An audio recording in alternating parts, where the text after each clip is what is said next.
क्या आप जानते हैं कि यूरोप के आधे से अधिक छोटे ग्लेशियरों के 2026 के अंत तक पूरी तरह से गायब होने की संभावना है? ग्लेशियरों के इस अचानक गायब होने के पीछे क्या कारण है और यह भविष्य के लिए कितना खतरा पैदा कर सकता है? आज हम न्यूज चैनल में इस महत्वपूर्ण पर्यावरणीय संकट का विश्लेषण करेंगे। जानिए कैसे और क्यों यह आइस कोर प्रोजेक्ट हमारे भविष्य को प्रभावित कर सकता है। क्या आप जानते हैं कि यूरोप के आल्प्स क्षेत्र के लगभग 70% छोटे ग्लेशियर खत्म होने के करीब हैं और विशेषज्ञों का अनुमान है कि ग्लोबल वार्मिंग के चलते 2050 तक यूरोप के अधिकांश ग्लेशियर विलुप्त हो सकते हैं। ऐसे में वैज्ञानिकों ने इन ग्लेशियरों से प्राचीन आइस कोर निकालकर इसे 50 डीजीसी की ठंड में सुरक्षित किया है। क्या यह कदम पृथ्वी के जलवायु का भविष्य समझने में मदद करेगा? जानिए इसका पूरा विश्लेषण न्यूज चैनल में। यूरोप के आल्प्स से आइस कोर निकालने का कार्य 2026 में ग्लोबल वार्मिंग के तीव्र प्रभावों को समझने की दिशा में एक बड़ा कदम है। वैज्ञानिकों ने इन्हें 50 डीजीसी तापमान पर प्राकृतिक रूप से सील कर दिया है। यह प्रोजेक्ट वैज्ञानिक समुदाय द्वारा ग्लेशियरों के पिघलने की तीव्र दर और जलवायु बदलाव के खतरों को उजागर करने के लिए शुरू किया गया है। यूरोपियन जियोलॉजिकल सर्वे के अनुसार हर साल लगभग 1.3% ग्लेशियर पिघल रहे हैं। संयुक्त राष्ट्र के एक जलवायु रिपोर्ट में बताया गया कि ग्लोबल वार्मिंग 2026 तक अपने चरम पर पहुंच सकती है। वैज्ञानिक इस आइस कोर से पृथ्वी के पिछले जलवायु चक्र को समझने की कोशिश कर रहे हैं। क्या यह प्रयास हमारे भविष्य को बचा पाएगा? ग्लेशियरों के पिघलने का इतिहास बहुत पुराना है। 20वीं सदी के मध्य में औद्योगिक क्रांति के बाद तापमान में लगातार बढ़ोतरी हुई। इससे ग्लेशियरों के मेल्टिंग पॉइंट पर असर पड़ा। ग्लेशियर का पिघलना सिर्फ एक प्राकृतिक प्रक्रिया नहीं है, बल्कि इसे मानवीय गतिविधियों ने प्रभावित किया है, जैसे फैक्ट्रियों से निकलने वाली गैसें और जंगलों की कटाई।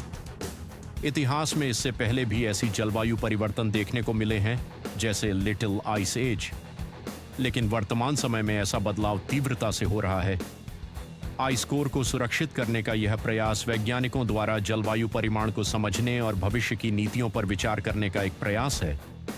यह आइस कोर न सिर्फ जलवायु के पुराने बेरिक्शन को दर्शाएगा, बल्कि यह भी बताएगा कि किस प्रकार मानव ने पृथ्वी पर कार्बन और अन्य गैसों के स्तर को प्रभावित किया है।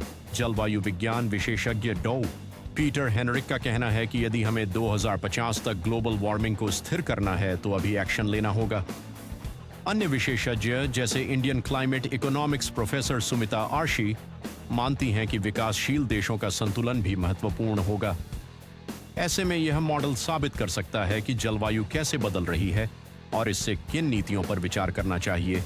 इसके साथ ही जलवायु संकट से जुड़ी आर्थिक चुनौतियां जैसे टूरिज्म सेक्टर पर असर भी अहम है। इस ग्लेशियर संकट का असर पूरी पृथ्वी पर पड़ेगा। हाइड्रो पावर और कृषि पर बड़ा आर्थिक असर होगा। यूरोपीय क्षेत्र में पानी की कमी और आपदाओं का खतरा बढ़ सकता है। सामाजिक दृष्टिकोण से पर्यावरणीय पलायन के मामलों में बढ़ोतरी होगी। राजनीतिक रूप से देशों को जलवायु संकट से निपटने के लिए नई नीतियों को जल्दी लागू करना होगा। यह प्रभाव केवल यूरोप तक सीमित नहीं रहेगा, बल्कि भारत और चीन जैसे देशों पर बड़ा प्रभाव डाल सकता है। उदाहरण के लिए हिमालय के ग्लेशियर खतरे में हैं, जो करोड़ों लोगों के जीवन पर असर डाल सकते हैं। आइस कोर प्रोजेक्ट भविष्य के लिए एक शोध का आधार होगा। विशेषज्ञ मानते हैं कि इस शोध से हमें पता चलेगा कि प्राकृतिक सिस्टम के किन हिस्सों को स्थायी बनाया जा सकता है।